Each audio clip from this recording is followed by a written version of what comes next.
নবী আমার বললেন, ফাতিমা শোনো, আজকে তুমি যখন জিজ্ঞাসা করছো বারে বারে, তাহলে তোমাকে বলি শোনো গো, তুমি মনটাকে একটু সবুর ধারণ করো। বলে আব্বাজান কি হয়েছে? বলে আমি তোমার ছেলেকে নিয়ে আদর করতেছিলাম, এই মাত্র জিবরিল আমার কানে খবর দিয়ে গেল, আপনি যাকে আদর যত্ন করছেন নবী গো, একদিন আপনার দ্বীনের জন্য একে কারবালায় শহীদ হতে হবে। এরই কারণে আমি কান্না করলাম। আমার মা ফাতিমাতু জোহরা রাদিয়াল্লাহু তাআলা আনহা বলতে আছেন, আব্বাজান তাই নাকি? বললে হ্যাঁ। উনিও কান্না করতে লাগলেন। তারপরে বলছে, আব্বা গো, কোনো দুঃখ নেই, তবে ইমাম হুসাইন আমার কারবালায় যখন শহীদ হবে, কোন জায়গায় শহীদ হবে একবার কি আমাকে দেখাবেন না? আমি কি দেখতে পাবো না? আমার নবী বলছেন, ফাতিমা শোনো, যখন আমার হুসাইন শহীদ হয়ে যাবে, তখন আমি নবী আমি থাকবো না, আমার 6 মাস পরে তুমিও চলে যাবে, হযরত আলী চলে যাবে, তোমার বড় ছেলে ইমামে হাসান সেও থাকবে না, তো তোমার দেখার দরকার কি হবে? আমার মা ফাতিমা বলছে, আব্বাজান শুনুন, আমি যদি ইল্লিনেও থাকি, আমি যদি সিজ্জিনেও থাকি, আমি শুধু জায়গাটা একবার দেখে নিতে চাই।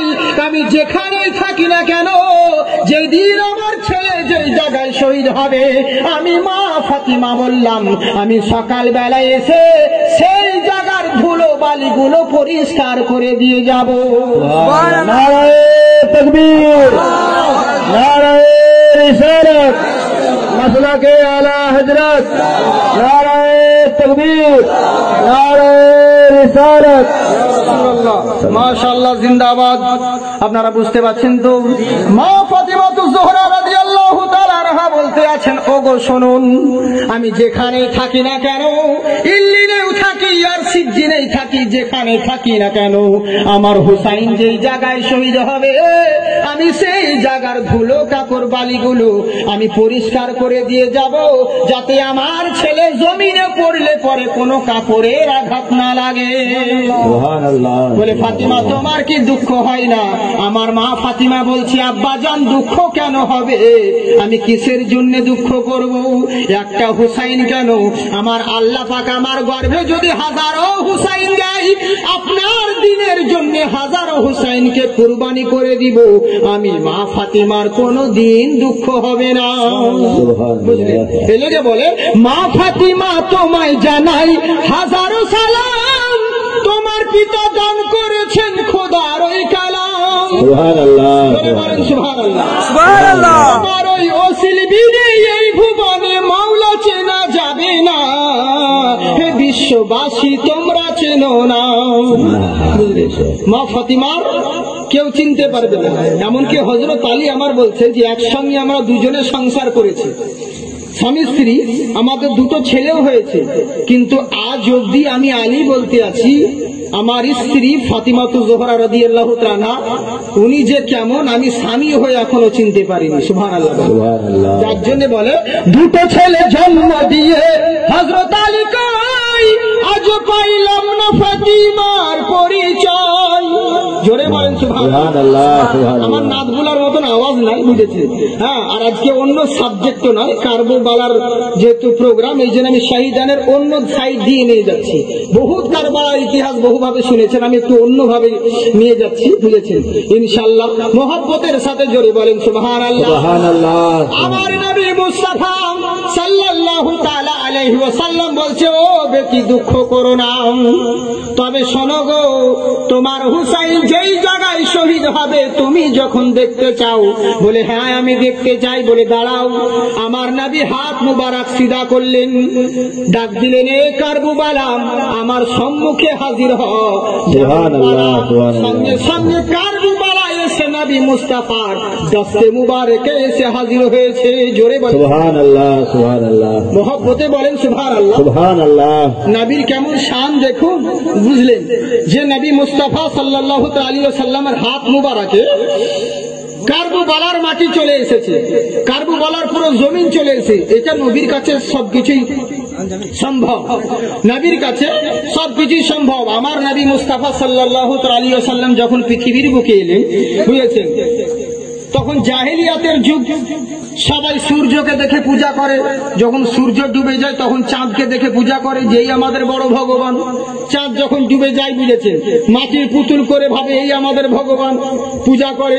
তো আমার নবী মুস্তাফা সাল্লাল্লাহু আলাইহি ওয়াসাল্লামকে আল্লাহ পাক বলেন, হে নবী, এরা চাঁদকে সূর্যকে বড় ভগবান বলছে, একটাকে তুমি ইশারা করে ডেকে নাও, আর একটাকে আঙুলের ইশারাতে দু টুকরা করে দাও। সুবহানাল্লাহ, সুবহানাল্লাহ। নবী আমার আঙুলের ইশারা করে চাঁদকে দ্বিখণ্ডিত করলেন, আর একটাকে একবার করলেন কি, ডুবা সূর্যকে নবী মুস্তাফা আঙুলের ইশারাতে একবার বুলিয়ে নিলেন, কাছে চলে এলেন।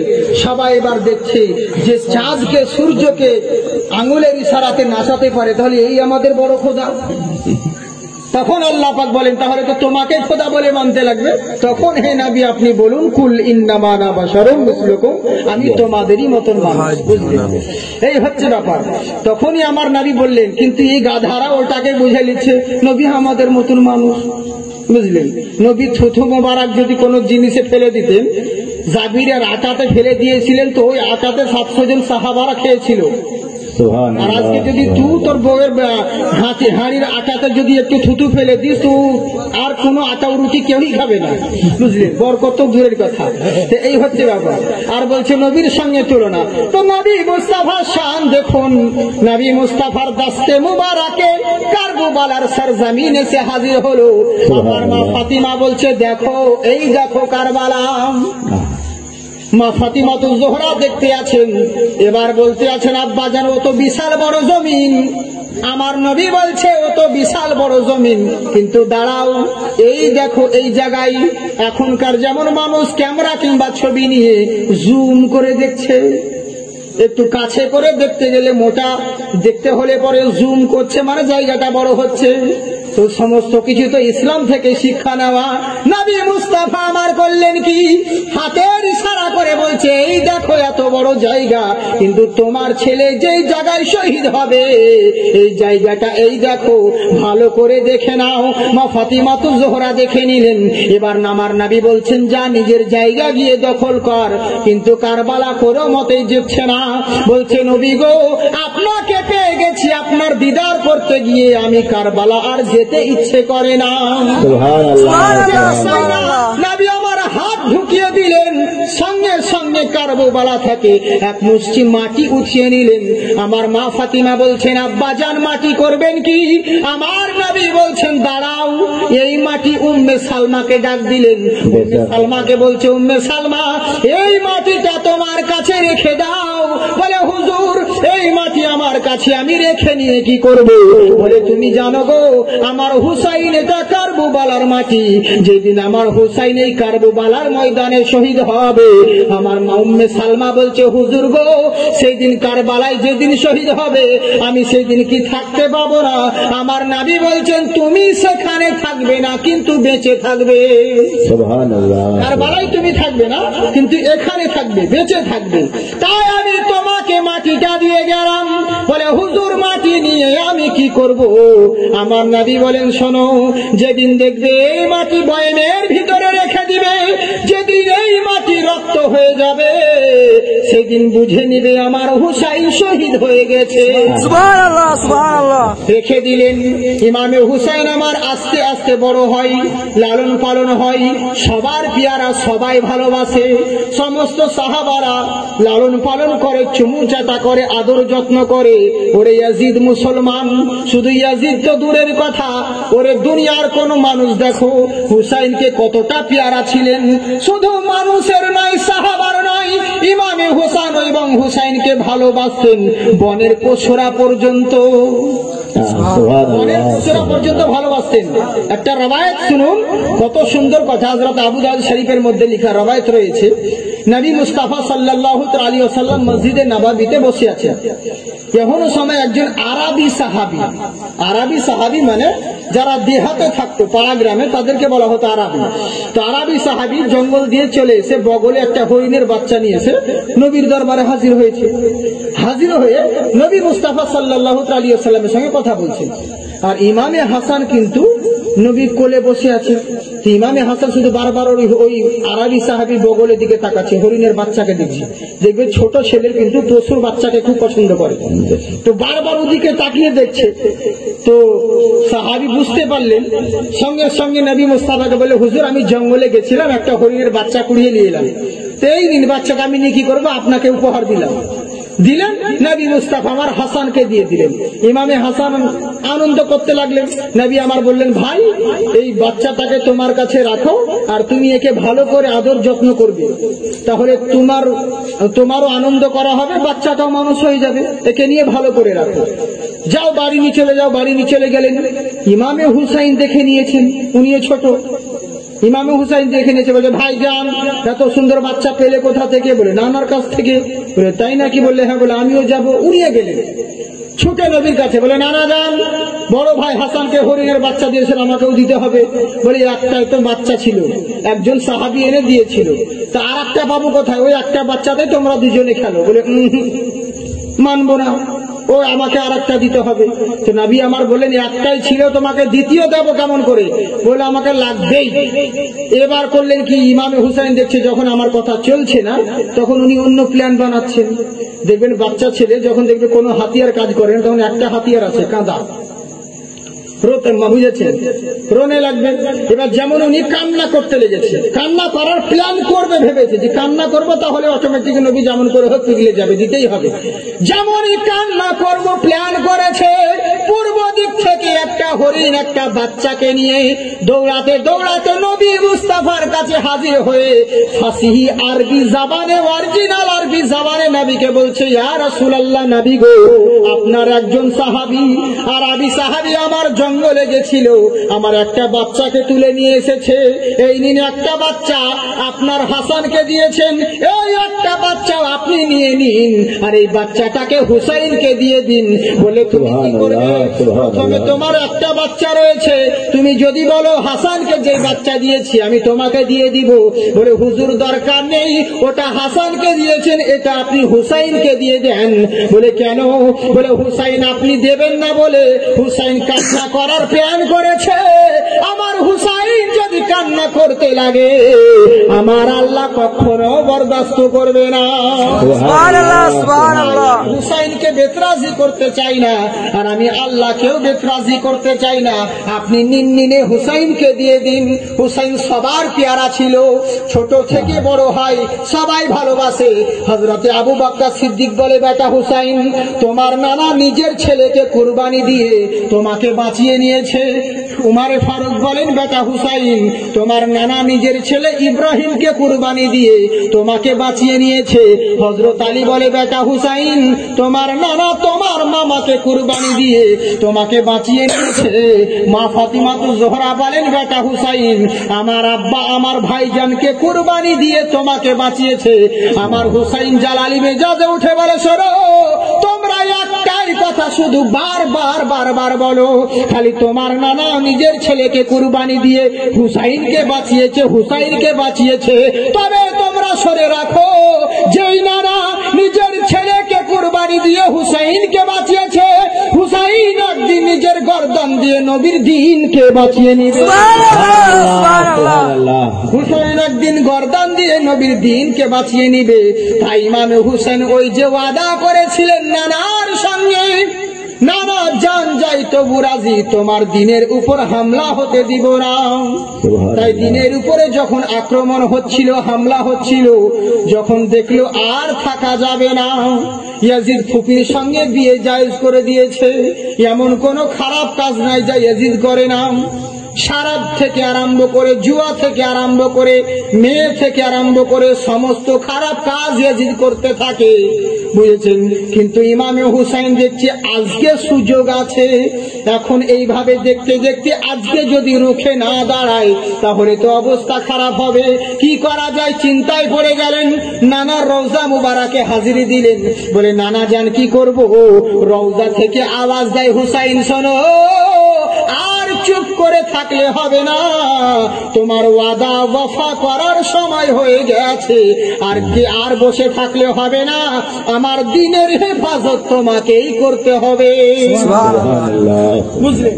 নানার কাছে ইজাজত নিয়ে ইমামে হুসাইন আমার মক্কা যাওয়ার প্ল্যান করেছেন, কিন্তু মা জাইনাব ইনি বলছেন, ভাইজান আপনাকে একাই ছাড়বো না, আমিও যাব। মা জাইনাবকে হুসাইন বলেন, বোন তোমাকে যেতে হবে না। মা জাইনাব আমার বলেন, ভাইজান আমি যখন ছোট ছিলাম, আমার মা জননী যখন আমাকে ছেড়ে বিদায় নিয়ে যাচ্ছিল, আমি কত কষ্ট হারাতে আমার দিন কেটেছে, আমি সবই দেখেছি ভাইজান। আমার মা যখন দুনিয়া থেকে বিদায় নেয়, আমার হাতে হাত দিয়ে বলেছিল, বেটি জাইনাব আমি থাকবো না, তোর একটা ভাই হুসাইন যখন কারবালার ময়দানে নবীর দিনকে বাঁচানোর জন্য যখন ইসলামের খাতিরে যাবে, হাজারো কষ্টের মধ্যে থেকেও কোনোদিন ভাইয়ের পিছন তোরা ছাড়িস না, মায়ের মতন দেখভাল করবি, যত্ন করবি, হুসাইনের দেখার মতন পাশে কেউ থাকবে না। তাই তোকে আমি বলে গেলাম, নিজের ভাইয়ের জন্য মায়ের মতন খেয়াল রাখবি। তাই আমি বোন জাইনাব বলছি, ভাইজান তোমাকে আমি কখনো একলা ছাড়বো না, একা যেতে দিব না। তো আমার হুসাইন বলেন, বোন তাহলে যাও, তোমার স্বামী অসুস্থ, ওর কাছে ইজাজত নিতে হবে। ইসলাম কেমন শিক্ষা দেয় দেখুন। হুসাইন আমার বললেন, যাও, তাহলে তোমার স্বামীর কাছ থেকে তো ইজাজত নিতে হবে। এখানেও বোঝা যাচ্ছে, যত বড় কোটিপতির মেয়ে হও না কেন, স্বামীর কোটে ঘর, স্বামীর কোণে ঘর তোমার জন্য জান্নাতের ঠিকানা। বুঝলেন? যত বড়ই কোটিপতি হও না কেন, তাই বলে স্বামী হয়ে স্বামীর গরম দেখালে হবে না সব সময়। বুঝলেন?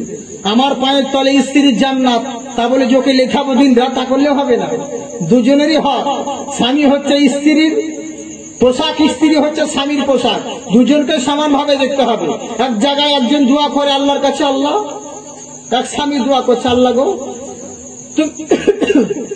ওহো আগরবাতি হঠাৎ, আগরবাতি ধোয়া ভালো লাগে, বুঝেছে? বুঝেছেন তো? কথা হচ্ছে কি, ও স্বামী আল্লাহর কাছে দোয়া করছে, আল্লাহ নামাজ পড়ছে, আর আল্লাহ তুমি আমাকে জান্নাত দিও, আর জান্নাতে মরার পরে জান্নাত দিও, আর জান্নাতের মধ্যে হুর দিও। আল্লাহ তুমি আমাকে মরার পরে জান্নাত দিও, আর জান্নাতের মধ্যে হুর দিও। তোর বিবি বলছে একদিন যে আল্লাহ এই প্রত্যেকদিন হুর হুর চাইছে, হুর কি জিনিস? আর স্বামীকে বলছে, আচ্ছা তুমি যে হুর হুর বলছো, হুর কি?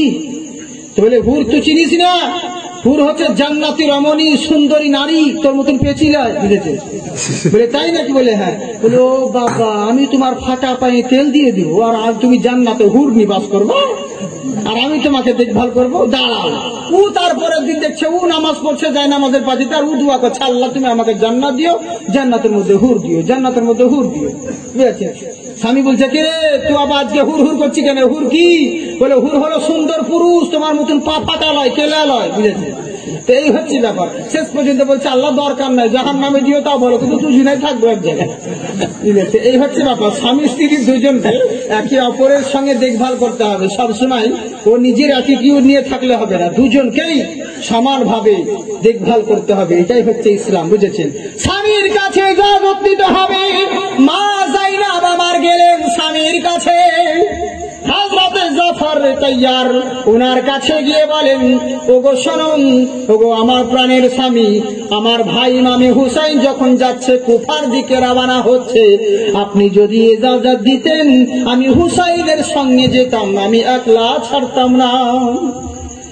উনি ওঠার চেষ্টা করছেন, উনি বোঝাতে চাইছেন বিবিকে যে আমি সুস্থ আছি, নিজের কাম কাজ করতে পারবো, তুমি যাও। কিন্তু উঠতে পারছেন না, অসুস্থ হালাতে পড়ে আছেন। তবু কেমন মহাব্বত দেখুন। বিবিকে বলছেন, বিবি রে শোনো, যেতে পারো হুসাইনের সঙ্গে, কিন্তু একটা শর্ত। বলে কি শর্ত রয়েছে? বলে একটা, আমার যে দুটো ছেলে আছে আউন আর মুহাম্মদ, দুটো ছেলেকে সঙ্গে করে নিয়ে যাও। বলে কেন দুটো ছেলেকে সঙ্গে করে নিয়ে যাব? ওরা তো নাবালক সন্তান। তো স্বামী কেমন দেখুন বিবিকে বলছে, বিবি শোনো, তুমি কি জানো না যদি কোনো বালা মুসিবত আছে আল্লাহর দরবারে যদি সাদকা করা হয় সেই বালা মুসিবতকে আল্লাহ বদলে দিতে পারে। সুবহানাল্লাহ। তাই যদি হুসাইনের উপরে কোনো বালা আছে, কোনো মুসিবত আছে, একটা ছেলে আমার হয়ে আর একটা ছেলে তোমার হয়ে ইসলামের জন্য কুরবানি দিয়ে দিও। সুবহানাল্লাহ।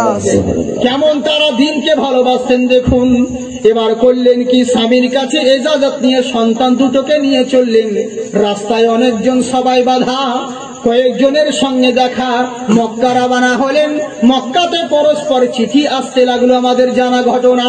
বহু চিঠি এলো, ওনারা যুক্তি করলে একাই যাওয়া যাবে না, আমাদের মধ্যে থেকে কাউকে পাঠানো হবে।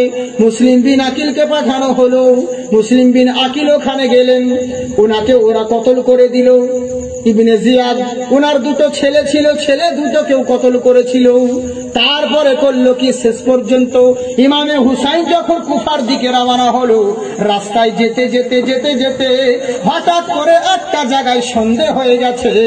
আমার হুসাইন রাদিয়াল্লাহু তাআলা আনহু যখন কুফার দিকে রওনা হতে আছে, হঠাৎ করে রাস্তায় দেখছে এক জায়গায় হুর এসে হাজির হয়েছে। 1000 লস্কর নিয়ে হাজির। হুর যেমন 1000 লস্কর নিয়ে হাজির হলো, বলে হুসাইন আপনাকে কোথাও যেতে দিব না, আপনাকে আমি গ্রেফতার করতে এসেছি। বলে তাই নাকি? বললে হ্যাঁ। বলে আমি কি দোষ করেছি? বলে কিচ্ছু জানি না, ইবনে জিয়াদ আমাকে হুকুম করেছে আপনাকে গ্রেফতার করে নিয়ে যেতে। আমার হুসাইন বলে, হুর আমি তোমার হাতে কখনো আসবো না। আর হুর বলল, হুসাইন আমি আপনাকে কখনো ছাড়বো না। বুঝলেন? হুসাইন বলছে আমি তোমার হাতে আসবো না, আর হুর বলছে আমি কখনো ছাড়বো না। কিন্তু এমন কারিশমা হলো, কারবালার সরজমিনে আমার হুসাইন যখন খুতবা দিলেন, আচ্ছা তোমরা বলো আমি হকের পথে আছি না ইয়াজিদ হকের পথে আছে? তোমরা কোন দিকে রয়েছো?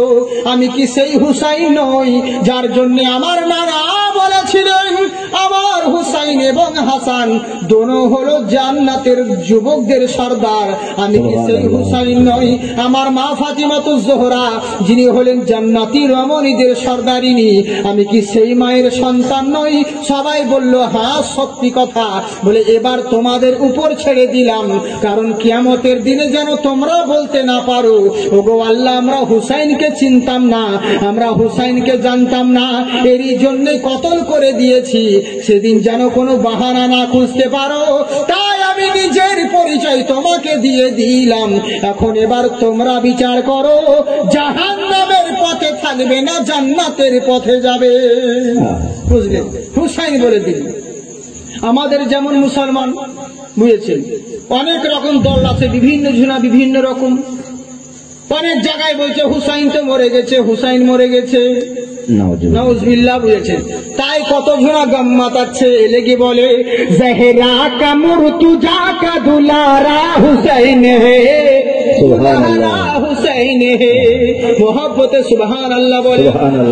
হুসাইনকে ভালোবেসে হাত উঠিয়ে বলেন ইয়া রাসূলুল্লাহ, জহরা কা মুর্তুজা কা দুলারা হুসাইন হে, দুলহরা হুসাইন হে, জহরা কা মুর্তুজা का दुलारा हुसैन है, दुलारा हुसैन है, अल्लाह के नबी के नवासा हुसैन है, नवासा हुसैन है।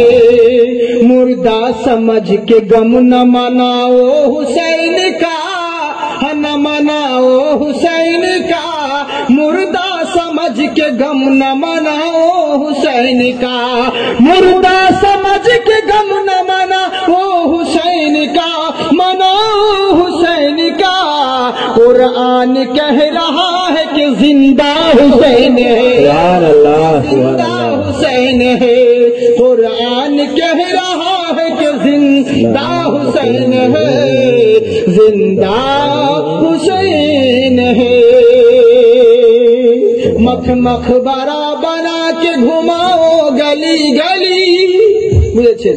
নানান জায়গায় নানান রকম হুসাইনের নিয়ে কীর্তি, এক এক জায়গায় এক এক রকম, যে যা পাচ্ছে, যার মনে যা আসছে এরা তাই করছে।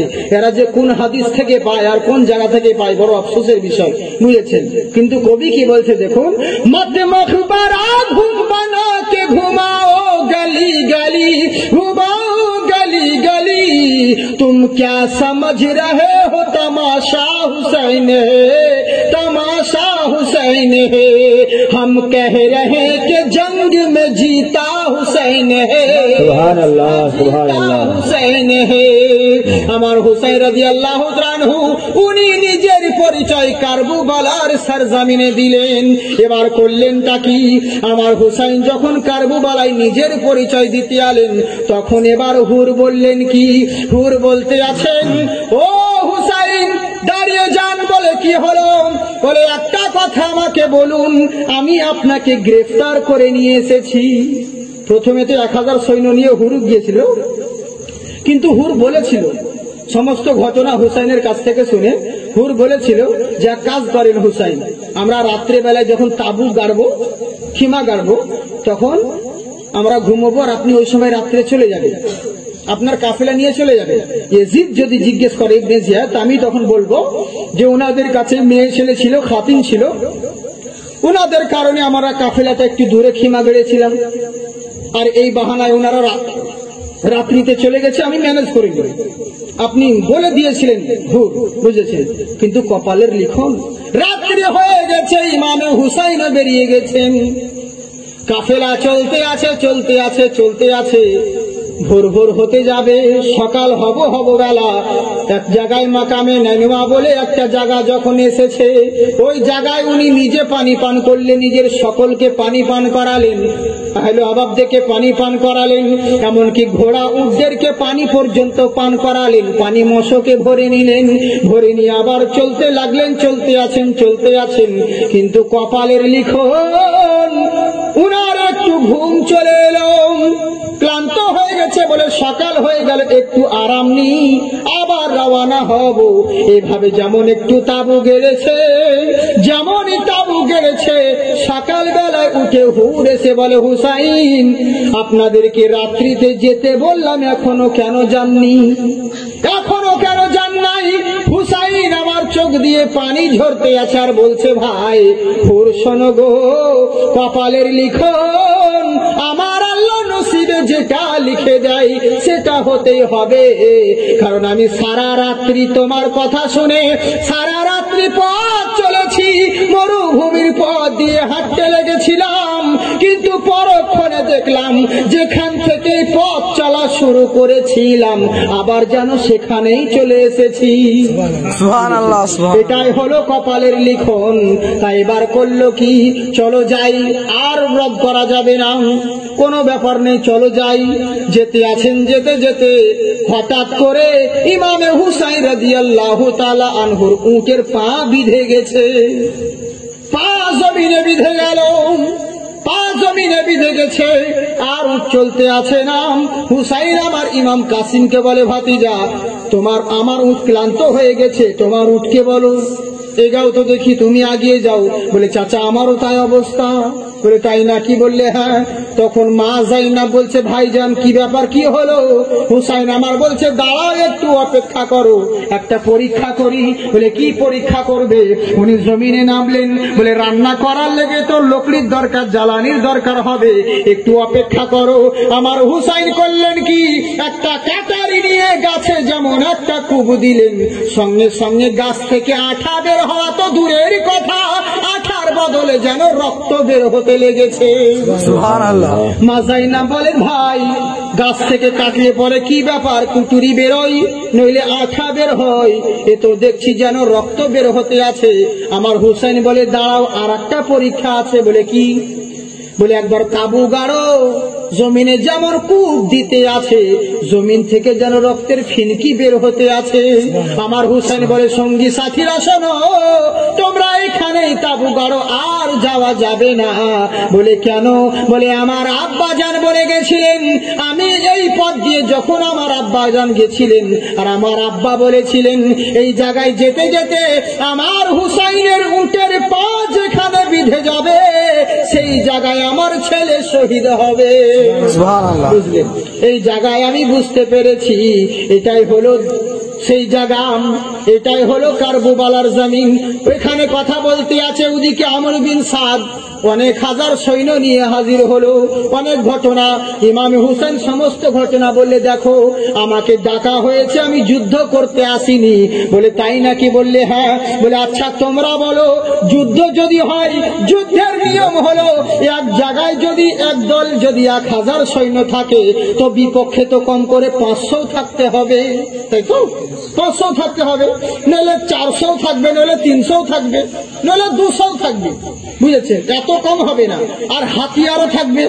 কিন্তু আমাদের কাছে কিচ্ছু নেই, না তলোয়ারি, না যুদ্ধের কোন সরঞ্জাম। আর তোমাদের কাছে সবকিছু রয়েছে। কোথায় 22,000 সৈন্য, আর কোথায় 72 জনের কাফেলা? ছেলে বুড়ো মেয়েদেরকে নিয়ে কি যুদ্ধ করতে আসি? তাহলে তোমরা বিচার করে বলো, আমি যুদ্ধ করতে এসেছি না কি করতে এসেছি?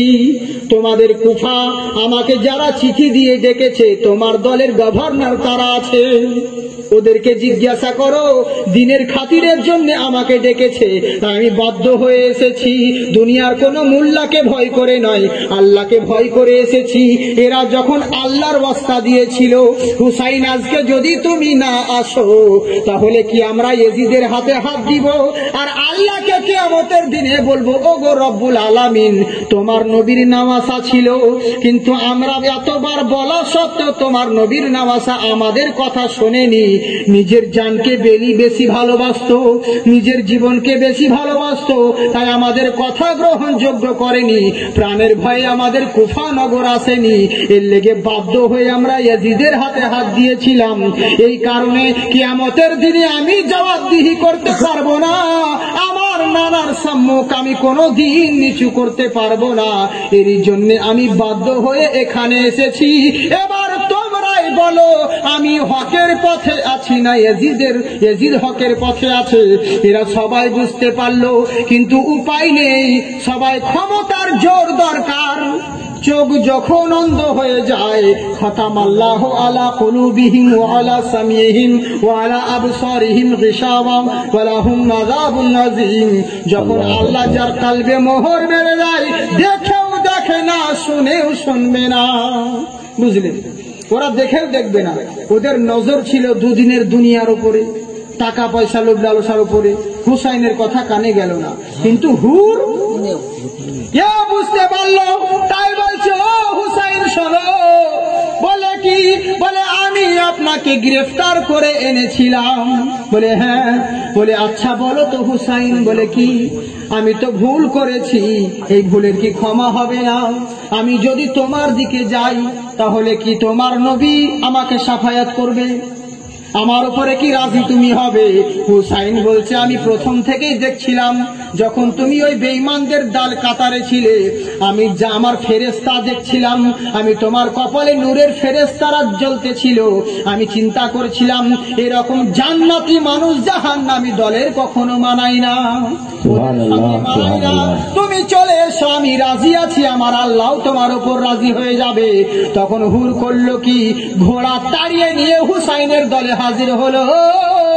এরা সবাই বলছে, হুর পিছনে আয়, পিছনে আয়, তোর বউকে বিধবা করে দেওয়া হবে, তোর ছেলেকে এতিম করে দেওয়া হবে।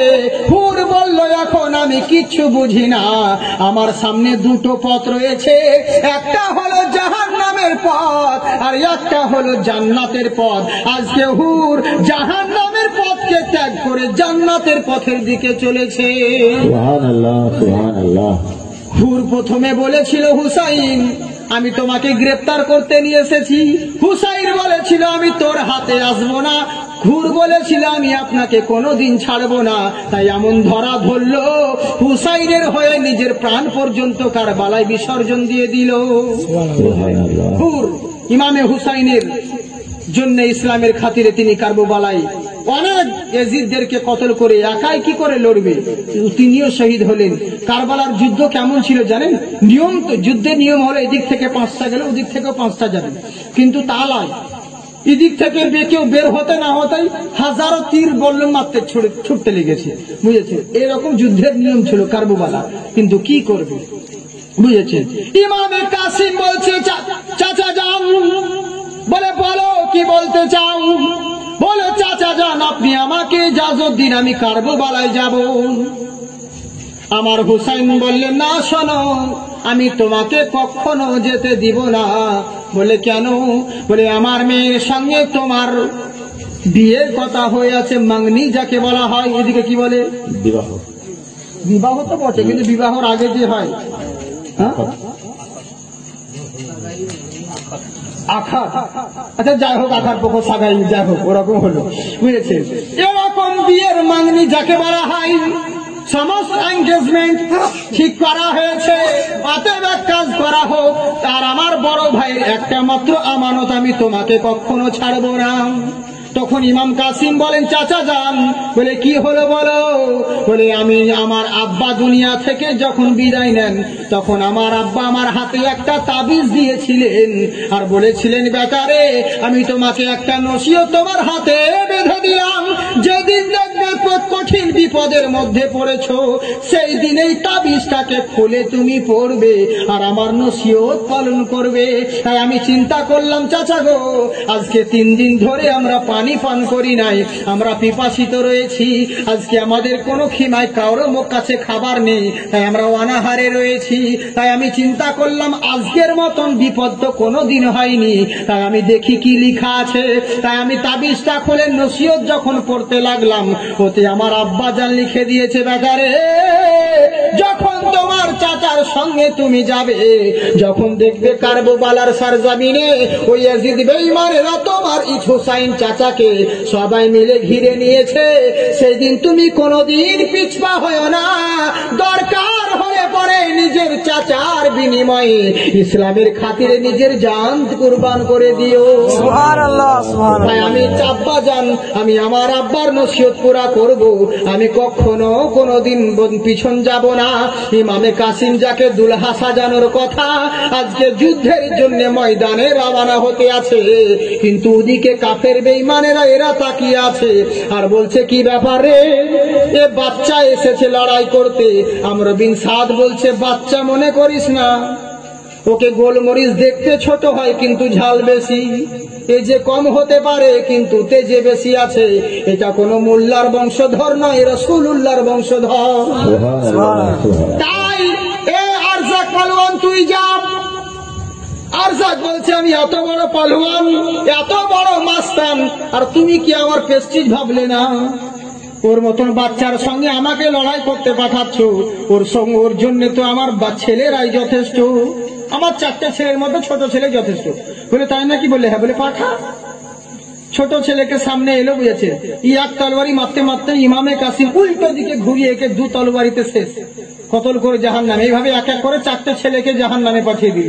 আর যাক এবার রাগান্বিত হয়ে ঘোড়ার পিঠে চড়ে ছুটলো, যা আজ তোকে ছাড়ছি না, বুঝেছে, যে আমি তো আমার এত বড়, আমি একটা পালোয়ান, এত বড় শক্তিমান, আমি এত বড় বড় পুরস্কার পেয়েছি, মেডেল পেয়েছি, আর তুই আমার ছেলেকে এরকম 4টে ছেলেকে শেষ করে দিলি, আজ তোকে ছাড়বো না। তুই ইমামে কাসিম বলছে তুমি যে এত বড় পালোয়ান, এত বড় শক্তিমান, এত বড় জেনারেল, তো এত যুদ্ধ করেছো, তো ঘোড়ার কিভাবে জিন বাঁধতে হয় এখনো শিখলে না? বুঝেছেন? কই এইভাবে ঘোড়াকে জিন বাঁধা হয়নি। বলে যেমন বুড়ি হয়ে দেখতে যাবে, ইমামে কাসিম সাত করে গদ্দলকে তিনি কতল করে দিয়েছে, বুঝেছেন, তরবারি। যেমন নজর বদলিয়েছে তেমনি নাজারা বদলে গেছে, এটা যুদ্ধের নিয়ম। আরজাকও কতল হয়ে জাহান্নামে গেল, শেষ পর্যন্ত যাবে উনি একাই, আর লড়বে কতজনের সঙ্গে, বুঝেছেন, কতজনের সঙ্গে লড়বে একাই আর করে। উনি চলে গেলেন। উনি আবার করলে কি কিছুক্ষণ পর শেষ পর্যন্ত আবার কয়েকজনকে কতল করে জাহান্নামে পাঠিয়ে দিয়ে নিজেও তিনি দুনিয়া থেকে বিদায় নিলেন। ইন্না লিল্লাহি ওয়া ইন্না ইলাইহি রাজিউন। ইমামে হুসাইন আমার ওনার লাশটাকে কুড়িয়ে নিয়ে এসে খিমার মধ্যে রাখলেন। এরপরে করলোটা কি, ওদিকে আউন মোহাম্মদ আমার বিবি জাইনাব বলতে আছে, ওগো ভাইজান, আমি আমার ছেলে দুটোকে কারবালায় এনেছি শুধুমাত্র কুরবানি করার জন্যই। আমি আউন আর মোহাম্মদকে আমি আল্লাহর রাস্তায় কুরবানি করব, বাধা দিও না। তো আমার মা ইমামে হুসাইন আমার বলতে আছেন যে বিবি জাইনাবকে, যে বিবি জাইনাব তুমি এরকম কথা বলো না, আর আমি কখনো তোমার ছোট ছোট নাবালক ছেলেদেরকে কখনোই আমি ইসলামের জন্য আমি কখনোই আমি কারবালার ময়দানে পাঠাতে পারি না। তাই ইমামে হুসাইন আমার উনি বলছেন যে আমাকে দাও, আমি রেডি হচ্ছে, আমি যুদ্ধের ময়দানে যাব। ইমামে হুসাইন মা জাইনাবকে বলছে, আর মা জাইনাব ইমাম হুসাইনকে কি বলছে দেখুন, বিবি জাইনাব আরজ করে,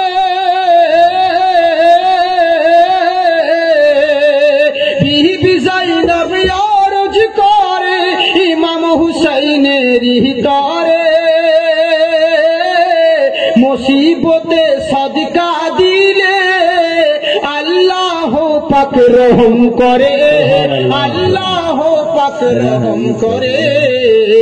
কে আউন মোহাম্মদ করেছে ফারিয়াদ, আউন মোহাম্মদ করেছে ফারিয়াদ, হবে তারা কুরবানি ও ফাতিমা জননী, তোহার হুসাইন বাঁচাতে দিন কারবালায় হলো কুরবানি, মা ফাতিমা জননী। সুবহানাল্লাহ বলে। আমি গজল বলছি না, এগুলো বহুত পুরাতন গজল। গোটা পশ্চিমবঙ্গে ভালো করে শুনেন, যত পশ্চিমবঙ্গের জীবনী যারা বক্তারা আছে গজল বলে, যারা যত পশ্চিমবঙ্গের বক্তারা বলছি, বুঝেছে, বেশিরভাগ বক্তারা এরা গজল গায় দুটো লোকে। এক হচ্ছে মরহুম কবি ইন্তেকাল করলেন মুফতি জিয়াউল মুস্তাফা গাড়িঘাটে, বুঝেছে, উনি আল্লাহ ওনাকে জান্নাতবাসী করুক। আর এক হচ্ছে এই অধমের যত মৌলবীরা গজল গেয়ে বেড়ায়, বুঝেছেন, এই যে সমস্ত যত নাচ দেখছেন আপনারা, এই লেগে নেটের যুগ তো সবাই গাই, তো আমরা করি কি সুর একই রাখি, কালাম চেঞ্জ করে দিই, কত নকল করবি কর, বুঝলি। তো এই হচ্ছে ব্যাপার। ইনশাল্লাহ অসুবিধে নেই, বহু শুনেছেন, আরো শুনতে পাবেন অন্যান্য দিনে। যাই হোক, মোহব্বতের সাথে জোরে বলেন সুবহানাল্লাহ। সুবহানাল্লাহ। জি জি, লকডাউনের প্রোগ্রাম তো ছেড়ে দেবো, বলবো আপনাদেরকে বিরক্ত লাগে না? না না, বলুন। হ্যাঁ তো হবে তো। আসলে ব্যাপারটা কি জানেন তো, আল্লাহ পাকের রহমতে হাজার রকম মালের কোয়ালিটি আছে, কিন্তু ব্যাপারটা হচ্ছে কি, যেটা কারবালার মাহফিল করে দিয়েছে, প্রবলেমটা হচ্ছে ওই জায়গাতে। বিয়ের বাড়িতে মরার গীত গাইলে হয় না, আর মরার বাড়িতে বিয়ের কাঁদন কাঁদলে হবে, বুঝলেন তো? এটা হচ্ছে ব্যাপার, যার কারণে সমস্যাটা হচ্ছে। ইনশাল্লাহ দেখি সামনের দিকে বলবো, বুঝেছেন। এবার আলী আকবর বলতে আছেন, চাচা যান আমি যাব শহীদ হতে, আমার হুসাইনকে বলতে আছেন, ওগো আব্বা যান আমি যাব শহীদ হতে। আমার হুসাইন বলে, আলী আকবর রে আমি কখনো তোমাকে যেতে দেব না। বলে, আমাকে যেতে দিতে হবে। বললে, না আমি তোমাকে কেমন করে যেতে দিই বেটারে, তুমি আমার কেবলমাত্র জওয়ানি ছেলে, তোমাকে কি করে আমি কারবালায় যেতে দিই। আমার আলী আকবর বলছে, আমাকে যেতে দিতে হবে। এদিকে কথাবার্তা বলতে আছে, ওদিকে খিমার ভিতরে যেন চিৎকার আরম্ভ হয়েছে। বিবি শহর বানু এসে বলে, হুসাইন আমি বিশাল বড় বাদশা ঘরের মেয়ে, আমি জিন্দগিতে এতদিন আপনার সঙ্গে বিয়ে হয়েছে, কোনো কিচ্ছু চাই নাই, শুধুমাত্র আজকে একটা আবদার, আমি নতুন কিছু চাইছি, আপনি কি দেবেন না? হুসাইন আমার বললেন, এমন জায়গায় তুমি চাইছো বিবি রে, আমি তোমাকে কি দিই বলো? বলে, আমার জন্য নয়, আমার ছেলের জন্য একটু পানির ব্যবস্থা করুন। আমার হুসাইন বলে, ঠিক আছে দাও। ইমাম জোহর বানু বলতে আছে, হুসাইন আমার মন বলে ওরা পানি আপনাকে দেই না তো কি আছে, কিন্তু ওদের ঘরেও তো ছোট ছোট ছেলে আছে, আমার আলী আসগারকে দেখলে পরে নিশ্চয় তারা পানি দেবে, ওদের দিলেও তো রহম হবে, মায়া হবে, আপনার ছেলেকে দিতে বলুন, নিয়ে যান। আমার হুসাইন বহু ঘটনা আমি শুধু কেটে কেটে সংক্ষিপ্ত বলছি।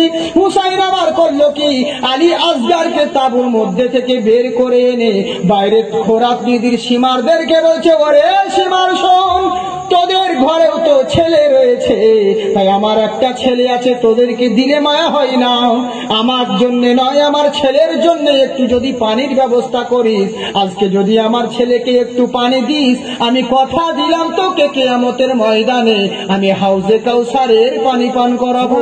সুবহানাল্লাহ, সুবহানাল্লাহ। দূর থেকে সীমার বলছে, তোমার ছেলে কেমন? কই আমরা তো দেখতে পাই না, একটু ভালো করে দেখাও। তখন হুসাইন আমার বলছেন, ঠিক আছে দেখো, ছেলেটাকে এইভাবে হাতে তুলে বলছে, দেখতে পাচ্ছ আমার ছেলে যেমন হাত নিয়ে তুলেছে, দূর থেকে একজন সেমারগিদি বিষাক্ত তীর ছুড়ে মেরেছে, আর তীরটা লাগবি তো লাগ, ছুটে এসে আলী আসগারের হলকুমে এসে তীরটা বিঁধে যেন পিছন দিক দিয়ে বেরিয়ে গেছে, পিছন দিক দিয়ে বেরিয়ে গেছে। তীর লাগা মাত্র ইমামে হুসাইনের মুখে চোখে রক্ত ছিটে লেগেছে। উনি কোন রকম ছেলেকে যখন নামানো হলো, আলী ইমামে হুসাইন নিজের ছেলেকে দেখে, আচ্ছা আপনারাই বলুন কোন এমন বাপ রয়েছে পৃথিবীর বুকে, চোখের সামনে নিজের ছেলেকে যদি এইভাবে কেউ কতল করে, সেই বাপের কোল যে কেমন হয়, জিন্দা লাশের মতন হয়ে যায়, মুখ দিয়ে আর কথা বের হয় না। আলী আসগার আকাশ দিকে তাকায় আর বলে, আব্বা গো, মাকে গিয়ে বলে দিও আমি পানির জন্য আর কান্না করব না, জনমের মতন পানি পান করে নিয়েছি। তীরটাকে কোন রকম বের করলেন, বের করতে গিয়ে তীরের আগালে যেন আলী আসগারের কলজে শুদ্ধ বেরিয়ে গেছে। আমার আলী আসগারকে ঘাড়ের উপরে ফেলে দিয়ে ইমামে হুসাইন তাঁবুর মধ্যে ঢুকলেন। মা শহর বানু বলতে আছেন ছেলেকে চুপ দেখে, এই দেখুন আমি আগেই বলেছিলাম আপনাকে ওরা পানি দিবে, পানি দিবে। দেখুন আমার ছেলে কান্না করছিল, পানি পান করা মাত্র আমার ছেলে চুপে গেছে। এই লেগে আপনাকে বললাম, আপনাকে আগে যদি নিয়ে যেতেন ছেলেটা আমার কান্না করতো না। মা শহর বানুর কথা শুনে হুসাইনের মুখ দিয়ে আর কোনো কথা বের হয় না, কি বলবো কিন্তু কিছু বলতে পারছে না। এবার বলছে, দিন আমার ছেলেকে আমার কোলে দিন। ইমাম হুসাইন যখন তার কোলের মধ্যে ছেলে দিতে যাবে, যেমন ছেলে কোলে নিয়ে নিয়েছে গো, মা শহর বানো ছেলের দৃশ্য দেখে যেন মাথা ঘুরে জমিনে পড়ে গিয়েছে, অজ্ঞান হয়ে গেছে। আমার নবী মুস্তাফার নওয়াসা হুসাইন রাদিয়াল্লাহু তাআলা আনহু ছেলেটাকে এক জায়গায় রেখে দিয়ে উনি করলেন ডাকি। ওদিকে আলী আকবর বলছে, আব্বা জান, খিমার মধ্যে চারিদিক থেকে তীর ছুটতে আছে, আমাকে যেতে দিন, আমাকে যেতে দিন। যেই হাতে নিজের বাপ ছেলেকে দুলহা সাজাবে, আজকে সেই বাপ নিজের ছেলেকে যুদ্ধের জন্য আমামা পরিধান করাতে আছে। ছেলেকে পাঞ্জাবি পরালো, মাথায় পাগড়ি পরিয়ে দিয়েছে, হাতে কোন রকম ছোট্ট তলোয়ারি নিয়ে যখন ময়দানের দিকে পাঠাতে আছে, আলী আকবর যাচ্ছে আর বারবার শুধু পিছন ফিরে তাকাচ্ছে। আমার মা শহর বানু বলে, বেটা রে আর পিছন ফিরে তাকাস না, বারবার পিছন দিকে তাকাচ্ছিস, মনে যেন কলিজা ফেটে যাচ্ছে। বেটা রে, যা দেখা হবে হাসরের দিনে। বিবি করলেন কি, আলী আকবর পিছন দিকে তাকাচ্ছে আর বলে, মা বিদায় দাও। যাচ্ছেন উনি গিয়ে কতকজনকে কতল করে জাহান্নামে পাঠিয়ে দিয়ে উনি আবার তাঁবুর মধ্যে চলে এলেন। আসার পরে বলছে, মা গো মা, একটু যদি পানির ব্যবস্থা করে দিতে, প্রচন্ড পিপাসা লেগেছে মা, বুকটা ফেটে যাচ্ছে, একটু যদি পানি পান করতাম, একটু যদি পানি পান করতে পেতাম, আমি কথা দিলাম গো ওই ইয়াজিদের বাহিনীদেরকে কাউকে আমি ছাড়তাম না, কিন্তু একটু পানি দরকার। মা যাইনাব আমার মুখের মধ্যে জিভ ঢুকিয়ে বল সান্ত্বনা দিচ্ছে, বলে, বেটা রে আজকে যদি পানি থাকতো, পানির লেগে কি আলী আব্বাস শহীদ হতো, আলী আসগার শহীদ হতো না, তোমার কাসিম ভাই শহীদ হতো, কি করবে বলো বেটা, কপালের লিখন, পানি যদি থাকতো এরকম দৃশ্য হতো না। যাও যাও, তোমাকে বিদায় দিলাম, দেখা হবে হাসরের দিনে। তাই সান্ত্বনা দিতে আছে। আলী আকবর কেন্দে বলে, মা যাইনাবের কাছে, মা যাইনাবের কাছে, পানির জ্বালায় বুক ফেটে যায়, দাও না যদি আছে, দাও না যদি আছে, জীব চুষিয়ে,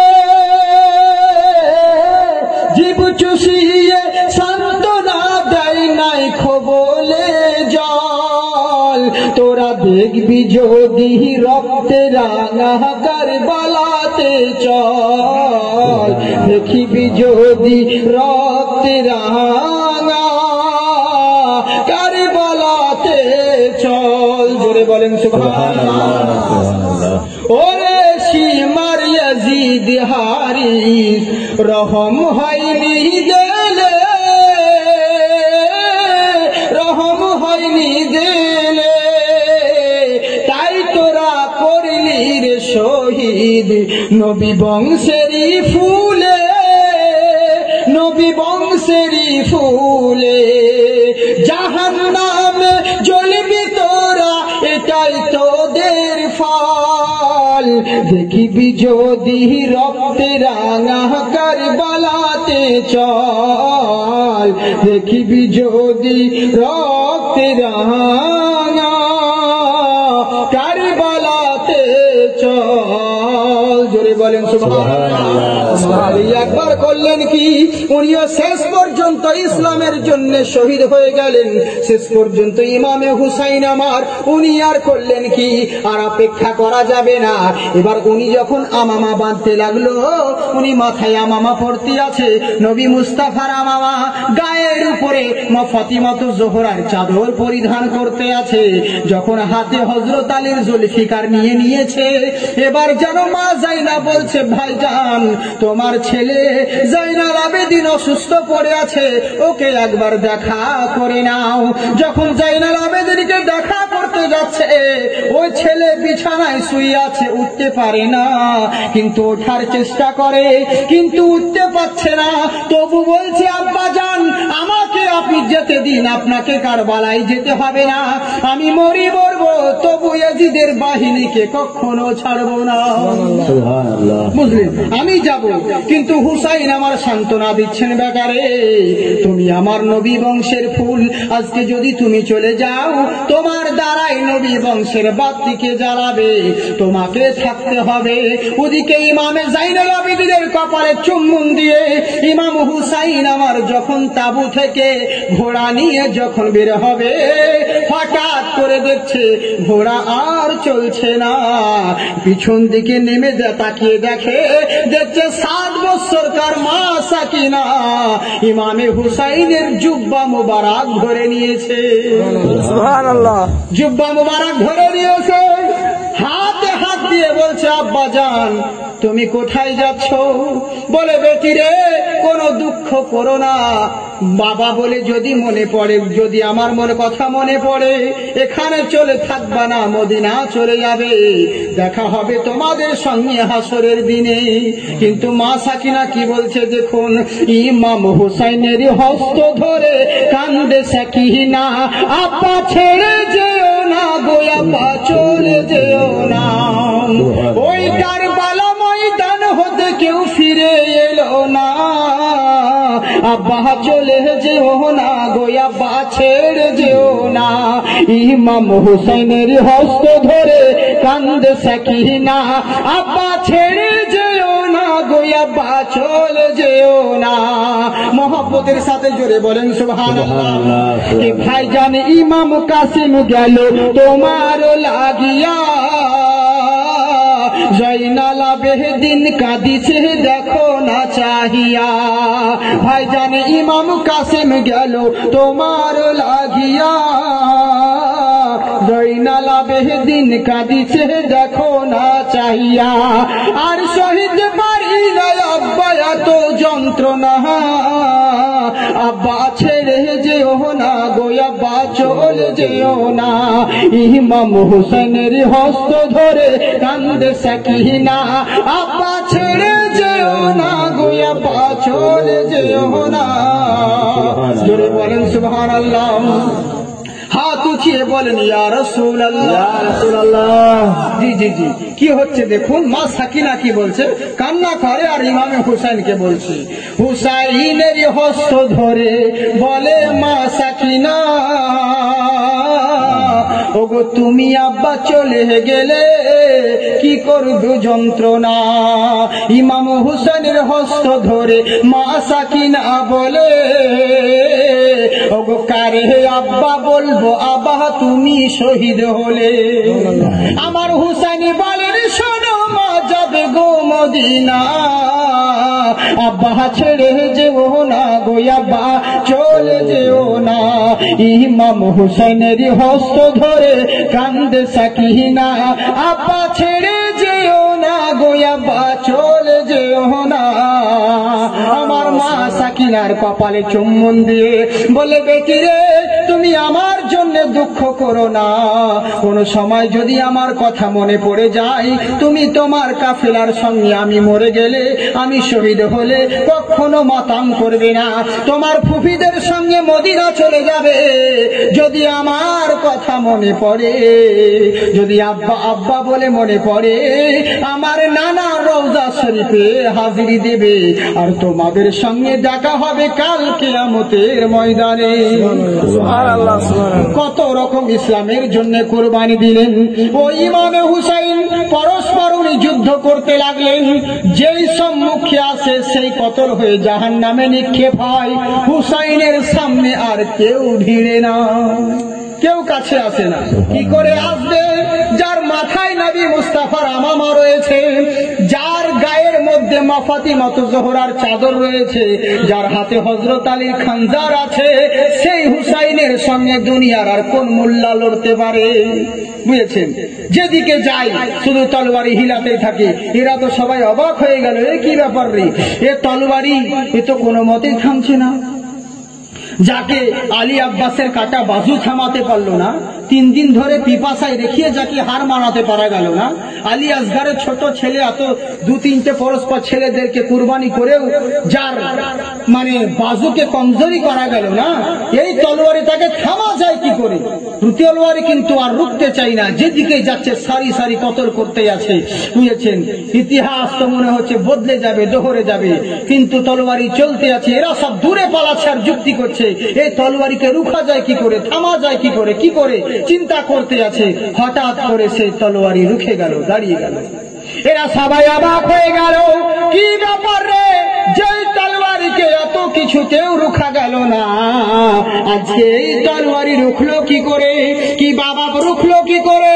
ইমামে হুসাইন আমার বলছেন, হে সীমারেরা, নামাজের সময় হয়ে গেছে, তোরা নামাজ আদায় করে নে। সুবহানাল্লাহ। তখন ইজিদরা কি বলেছিল, হুসাইন তুই নামাজ পড়েলে আমাদের দরকার নেই, আমরাও যেমন মুসলমান অনেক আছি। বলে, মৌলানা সাহেব আপনারা নামাজ পড়েন, আমাদের দরকার নেই। বাবা ওরাই বলে, আমরা হুসাইনি মুসলমান। এবার নিজে বিচার করুন, আপনি হুসাইনি মুসলমান না ইয়াজিদি মুসলমান, নিজেই বিচার করলে বুঝতে পারবেন আপনি কোন দলে রয়েছেন। ওম নমস্তে বিদ্যাঞ্জলি মাহা সর্বস্বমী ধর্ম না রাহা।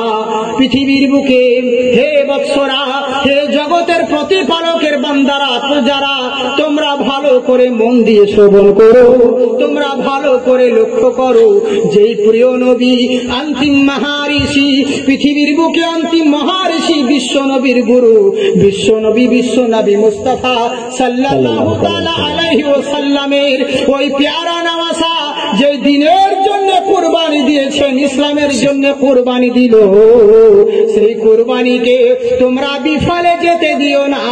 যদি দরকার পড়ে, হে জগতের বৎসরা, শুধু মুসলমানদেরকে বলে নাই, ওদের গীতাতেও 198 পৃষ্ঠা 1012 নম্বর শ্লোক, ভলিউম নম্বর 32, তার মধ্যে বলে, শোনো, অন্তিম মহারিষি পূর্ণমস্তুতে পূর্ণ নমোহা পুণ্যবঞ্চুলিগাহা ওম নমস্তস্যৈ বিদ্যাশ্বরী মাহা।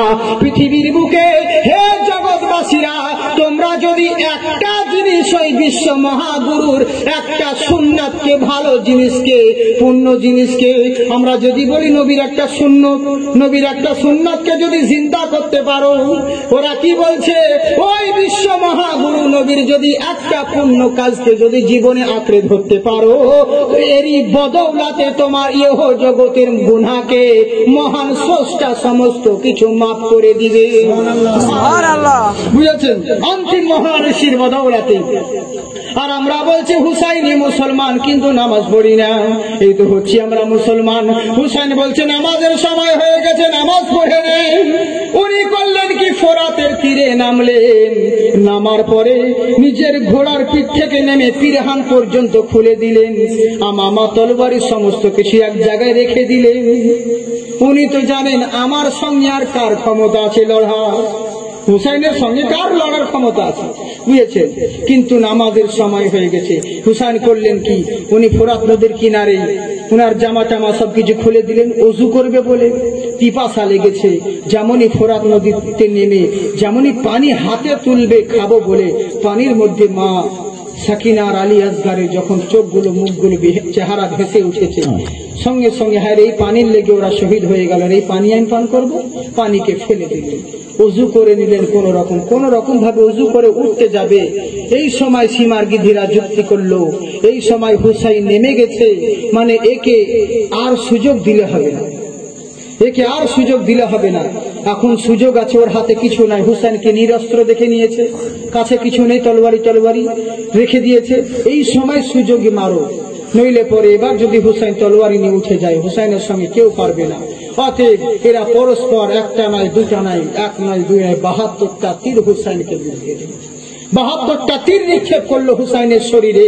শেষ পর্যন্ত হুসাইন আমার ঘোড়ার পিঠে উঠার চেষ্টা করছে, কিন্তু উঠতে পারছে না, কমজোরি হয়ে যাচ্ছে।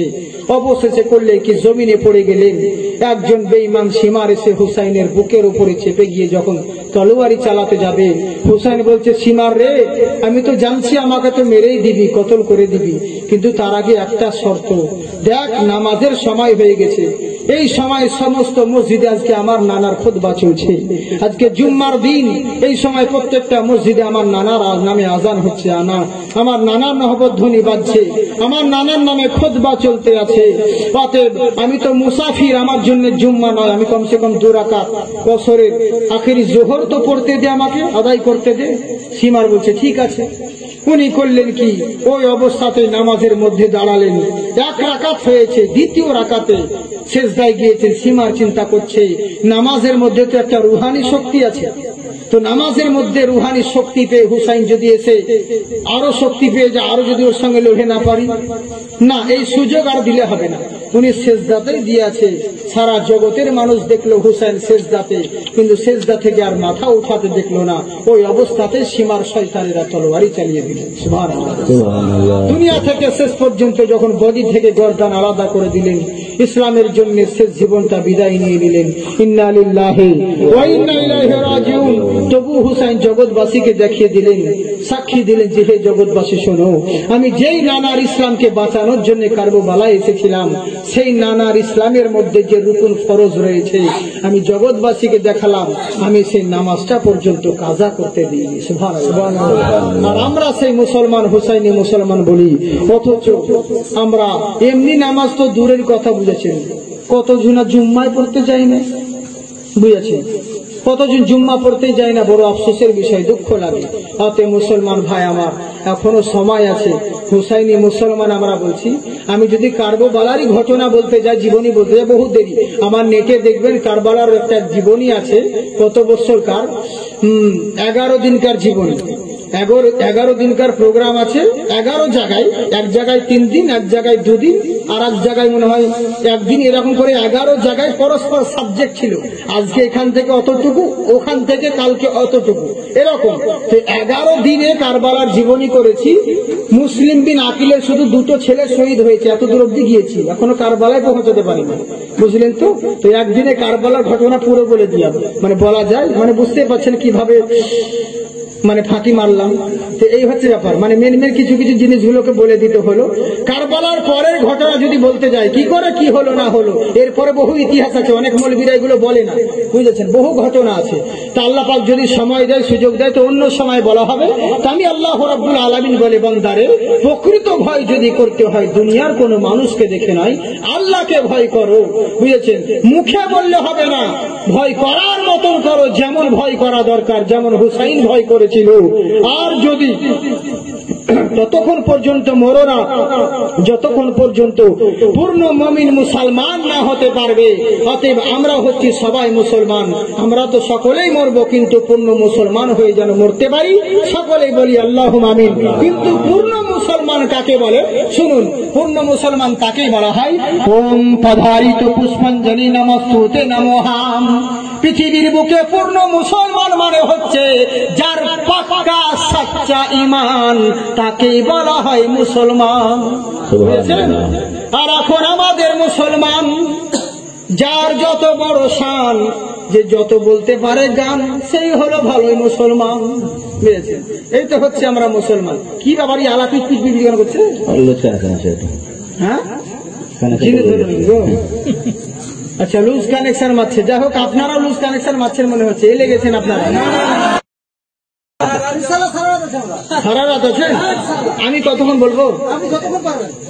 আচ্ছা, যতক্ষণ পারবো। আচ্ছা, ইনশাল্লাহ। আর 2 মিনিট ছেড়ে দিব।